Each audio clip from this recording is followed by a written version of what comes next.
Imagine sitting in a restaurant filled with laughter and chatter, then.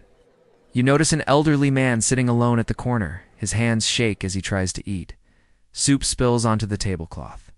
Stains spread across his shirt. The people around him begin to whisper. Children point and giggle. A waiter rolls his eyes. Muttering under his breath, even a young woman scoffs, saying that men like him should not eat in public. The old man lowers his head, silent, shrinking under their mockery. But what no one realizes is who this man truly is, because beneath the frail hands and trembling body lies a past that would silence every laugh in the room, a past written in metals, blood, and names no one dares to remember. And when the truth begins to surface, the laughter dies, the whispers stop, and fear takes its place. What happens next will leave everyone in shock, and by the end of this story, you too will wonder.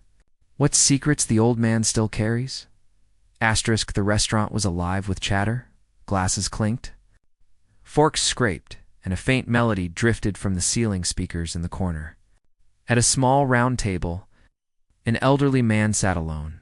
His hands trembled as he lifted the spoon.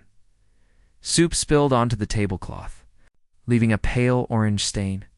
A couple at the next table whispered, smirking as they watched. The old man chewed slowly, his jaw working with effort. Each bite seemed to take an eternity. Children giggled, pointing at the mess on his shirt. A waiter passed, sighing loudly, as if disgusted by the sight. The man's shoulders hunched lower, shrinking under the weight of their stares.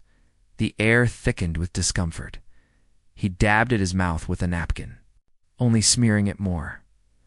A young woman rolled her eyes. Muttering about how some people should not eat in public, the man said nothing. His eyes, pale and tired, flickered with something unreadable. A family at the far side of the room shifted uncomfortably. The father leaned in, squinting, his face drained of color. He whispered something to his wife, and she froze mid-dash bite. Her fork clattered against the plate.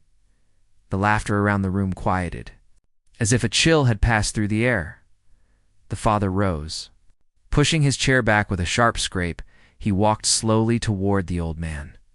His hands trembling, all eyes followed him. The restaurant fell silent, waiting. Would you like me to continue building this moment toward the shocking reveal of who the old man truly is? Asterisk, the father stopped beside the table. He stared at the old man as if he were seeing a ghost. The old man lifted his eyes slowly. Calm yet distant, recognition flashed between them. The father's voice cracked as he spoke. Sir, is it really you? Gasps rippled through the room. The young woman who had mocked him shifted uncomfortably in her seat. Waiter's smirk vanished.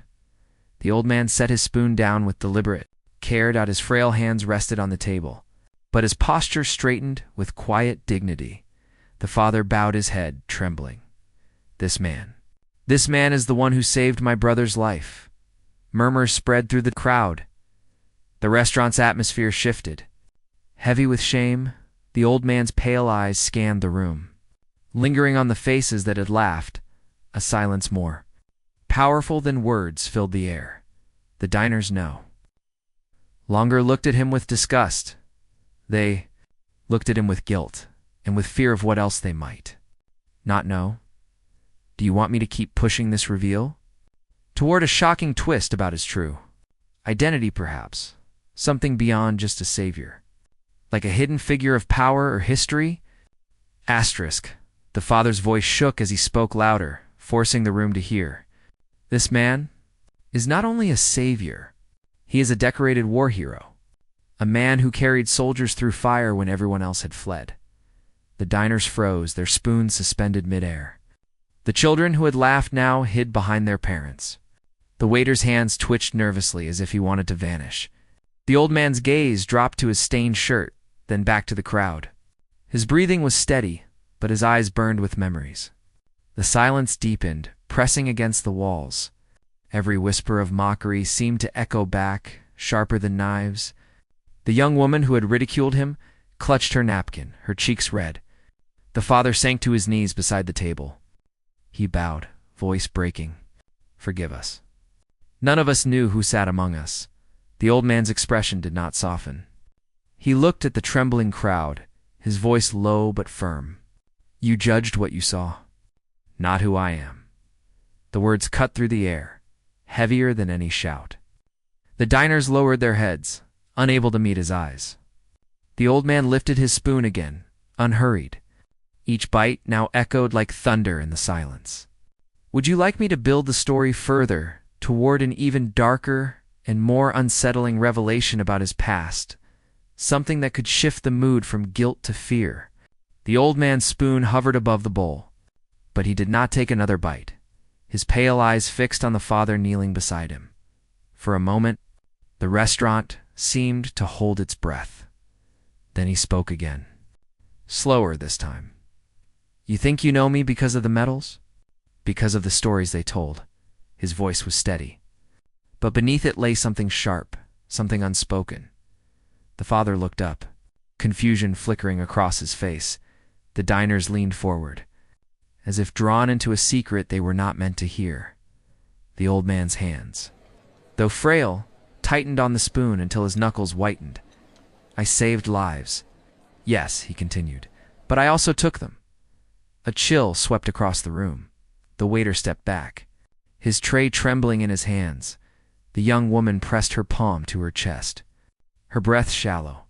The old man's gaze swept over them all. Cold and unwavering, you laugh at my shaking hands. You mock the stains on my shirt, but these hands have held more than a spoon. His voice dropped to a whisper that still carried through the silence. They have held the weight of men who begged for mercy. The father's knees buckled, but he did not rise. The old man leaned closer, his words slicing the air. And now you wonder, what else I am capable of? The room seemed to shrink around him, every eye locked on his frail frame, every breath caught in their throats. Do you want me to carry this into a darker psychological turn, where the diners begin to fear he might act in the present, or keep it more focused on his haunting past? Asterisk, no one moved. The clinking of cutlery, the hum of conversation, the rhythm of the restaurant hall had vanished. Only the old man's words remained. Hanging heavy like smoke, his spoon rested in the bowl, untouched slowly. He lifted his trembling hand and wiped his mouth with the stained napkin. The sound of the fabric against his skin felt louder than thunder. His eyes, sharp despite their clouded age, scanned the faces that surrounded him. Each diner flinched when his gaze lingered on them. The father still knelt, frozen, his lips parted but no words coming. The old man leaned back in his chair, his frailty returning in the slump of his shoulders, yet the air around him still pulsed with unease, as though the walls themselves listened. I was honored once, he said softly. Parades, speeches, medals pressed into my hand. He paused, his chest rising and falling with effort. But honor fades. Memories fade. And people, they choose to forget. He gestured toward the soup stain on his shirt, toward the empty stares that had mocked him minutes ago. You see, only weakness. You forget what weakness is capable of. A fork clattered to the ground from a distant table. Making several diners jump, the old man smiled faintly. But it was not warm. It was the smile of someone who knew truths no one wanted spoken. Would you like me to take this toward a sudden, shocking act in the present moment, or keep deepening the tension through his unnerving revelations? Asterisk, the smile lingered on his lips, but it never touched his eyes.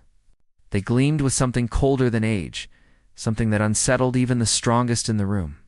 The diners shifted uncomfortably, chairs creaking against the polished floor. No one dared to eat, no one dared to whisper. The old man's hand drifted toward his coat draped across the back of his chair. The motion was slow, deliberate, and it made every breath in the room falter. The father's eyes widened, his body stiff but unwilling to move. The waiter edged backward, his tray pressed tightly to his chest. The children clung to their parents, sensing fear without understanding why. The old man's fingers brushed the fabric of the coat. For an instant, the restaurant seemed ready to explode with panic. He paused there, hand resting on the worn sleeve, letting the silence stretch. Then, with a faint sigh, He pulled the coat forward and laid it across his lap. Something heavy thudded inside its pocket. The sound was soft, but it rippled through the room like a thunderclap. Every diner's eyes locked on the coat, on that pocket, on the weight it carried. The old man spoke again, his voice quieter than before, but sharper. "Do you still think I am only a frail old fool?" His question cut into the silence like a blade. "Would you like me to reveal what is inside the coat immediately for shock, or keep building suspense until the last possible moment?" The room seemed to bend around that pocket. Every eye was fixed on it, as though the fabric itself pulsed with menace. The father's throat bobbed as he swallowed, his voice barely audible. "What? What do you carry with you?" The old man tilted his head, studying him. "Wait," he said simply. "Memories, regrets, and something more." He slipped a hand into the pocket. Gasps erupted across the room. A chair scraped as someone stood quickly, then froze. Unwilling to flee, the old man's fingers closed around the object within. His eyes never left the crowd. His breathing slowed, steady as a drumbeat. When he withdrew his hand, a glint of metal caught the dim light. It was not a weapon. Not at first glance. It was a metal, old and scarred, its ribbon frayed, its surface dulled by time. He placed it on the table with a soft clink. The sound rang louder than any gunshot. "This," he whispered, "was given to me for what I did, for what I was willing to do."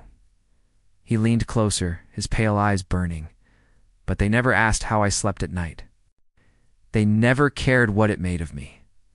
The diners stared, torn between relief and dread. Uncertain if the metal was all he carried, the old man's hand lingered at the pocket, as if there was more still hidden inside. "Would you like me to reveal a second, far more dangerous object inside that coat, or keep the tension hovering in uncertainty?" The old man's fingers tapped the metal once, twice, then drifted back toward the pocket. Every movement was painfully slow, deliberate. Designed to hold the room hostage, the diners leaned forward, without meaning to. Caught between dread and fascination, his hand slipped into the pocket again. This time, when it emerged, it did not carry a ribbon or a relic. It carried something darker, a small, black leather notebook, worn thin at the edges, its pages bulging with years of use. The sight of it was strangely worse than a weapon. He set it. Beside the metal with a heavy thud, the room seemed to shrink.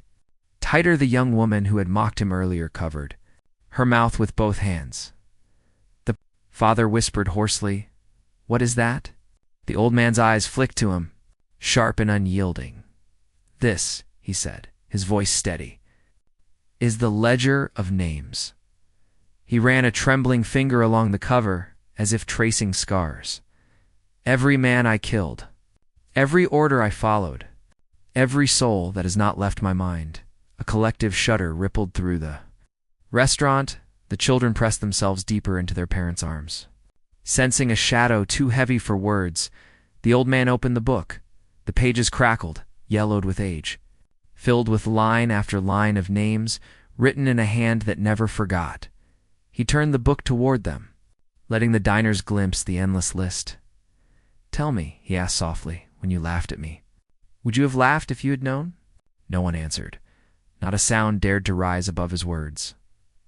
The old man closed the book with a sharp snap, the noise making several diners flinch. His hand lingered on the cover. "There are still blank pages left," he said. "Would you like me to push this into a chilling present threat, where the diners wonder if their own names might fill those pages, or keep it focused on the haunting weight of his past?" The silence cracked under the weight of his words. Blank pages. The phrase hung in the air like a noose. Several diners shifted uneasily, their chairs scraping the floor. The young woman who had mocked him lowered her gaze, her face pale. The father's lips trembled, but no words came out. The old man's fingers rested on the closed book, tapping it lightly, as though calling attention to its emptiness. His eyes drifted across the room, pausing on each face, letting them feel the weight of his stare. You judged me, he said, his tone flat. You thought me slow, weak, worthy of ridicule? He leaned forward, his voice dropping to a near whisper that somehow reached every ear. But weakness remembers. Weakness endures. And weakness, when pressed too far, writes new names. A woman at the back gasped, clutching her husband's arm. The waiter dropped his tray, dishes shattering against the floor, the sound jolting everyone. No one dared move. The old man's frail frame seemed to grow larger in their fear, his shadow stretching longer in the dim light. He lifted the book again, holding it up like a priest with a sacred text. These pages have room, he said, his eyes glinting. More than enough room. The diners recoiled, breaths quick and shallow, each of them wondering if their laughter, their whispers, their cruelty had already sealed their place inside. The old man set the book back down, the thud final and cold. Then he smiled once, more thin, sharp, and merciless. Would you like me to unleash a sudden act that proves his threat is real? Or keep this lingering and terrifying uncertainty, leaving everyone unsure if he means to act? The smile stayed on his lips, a faint curve that chilled more than anger ever could. The diners sat frozen, as if the very air had thickened into stone. Every breath sounded too loud, every heartbeat too fast. The old man reached again for his spoon. He lifted it, dipped it into the cooling soup, and ate as though nothing had been said.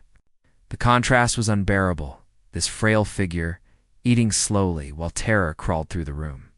Each slurp, each faint clink of metal against porcelain, hammered into the silence.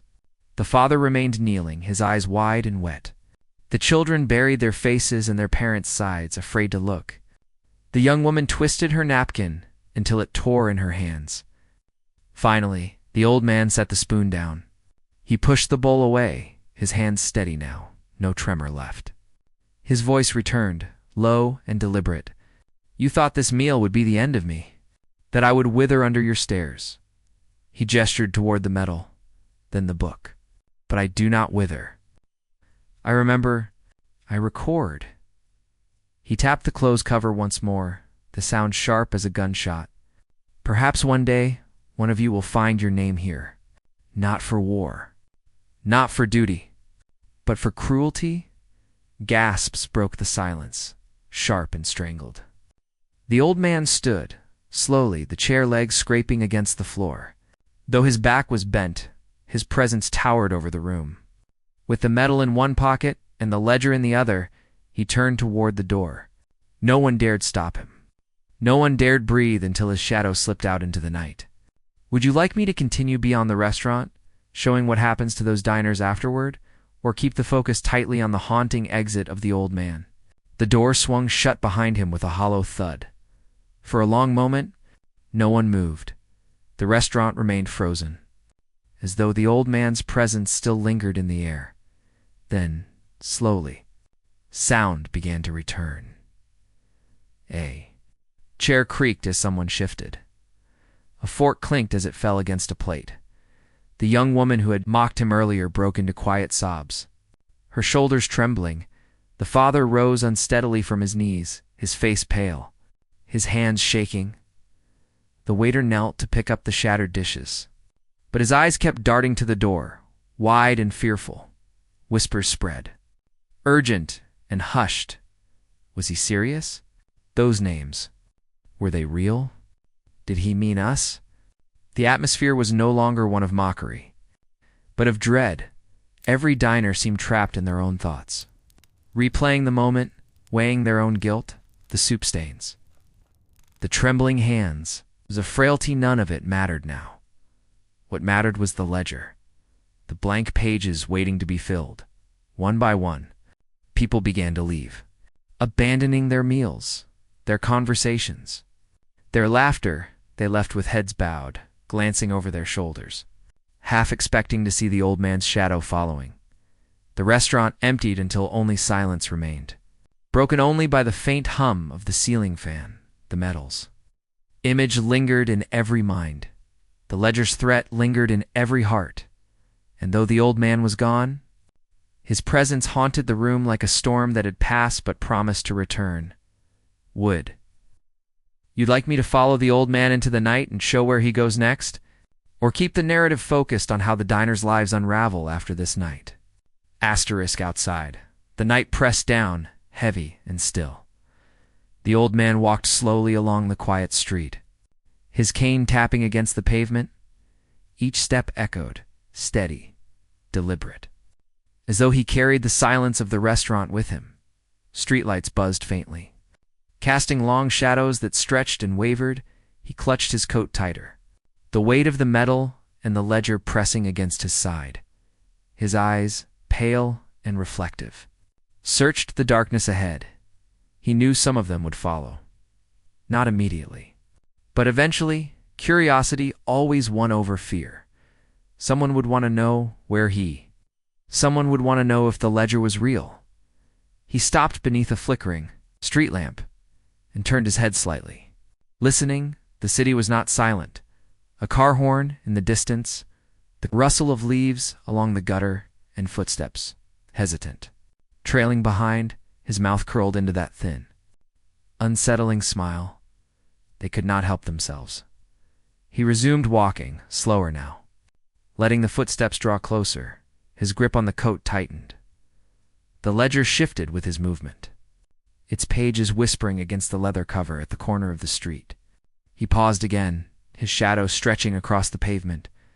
Without turning, he spoke into the night. "Do you want your name written?" The footsteps stopped dead. Silence thickened once more. The old man continued forward, vanishing into the darkness, leaving only fear behind. "Would you like me to reveal who was following him? Or keep it ominous and unseen, heightening the mystery?" The footsteps did not return. Whoever lingered in the dark had frozen. Paralyzed by his words, the old man's figure melted into the night, swallowed by shadows between the buildings. The city lights faded as he moved farther from the main street. Narrow alleys stretched out before him, damp with the smell of rain-soaked concrete and rust. Stray cats slinked away at his presence, as if even they sensed something uncanny. He stopped at a rusted gate, its hinges groaning when he pushed it open. Beyond lay a forgotten courtyard, overgrown with weeds. Lit only by a broken lamp, buzzing weakly at the far end stood a small building, its windows boarded, its door scarred with age. He stepped inside. The air was stale, thick with dust, and the faint scent of smoke long settled into the walls. He crossed the room slowly, the floor creaking under his weight. On an old wooden table lay more objects, bundles of letters, stacks of yellowed photographs and other ledgers, identical to the one he carried. Dozens of them, each bound in black leather, each filled to the brim. He placed the metal gently on the table, then set the ledger beside the others. The empty pages of that single book were not alone. There were hundreds more. Waiting, the old man sat down, his breathing calm, his eyes unblinking in the dim light. He opened another ledger, the ink on its pages still fresh, names written in a trembling but precise hand. He dipped his pen into a bottle of dark ink. Then, with slow, deliberate strokes, he began to write again. "Would you like me to show whose name he writes first from the restaurant? Or keep it hidden to build dread?" Asterisk, the old man's pen scratched softly across the page. The ink bled into the paper. Forming the shape of a single name, he paused, staring at the letters as though they were alive. Outside, the city carried on, cars passed. Laughter echoed from distant streets. Life moved forward. Unaware of what was being recorded in the shadows, inside the small room, the old man closed the ledger with care. He stacked it neatly with the others, a silent archive of judgment. His hand lingered on the worn leather, his fingers trembling but resolute. Then, slowly, he leaned back in his chair, eyes drifting shut, the faintest smile resting on his lips, whether from satisfaction or from something darker. No one could say. The night held his secrets, and the pages waited for more names.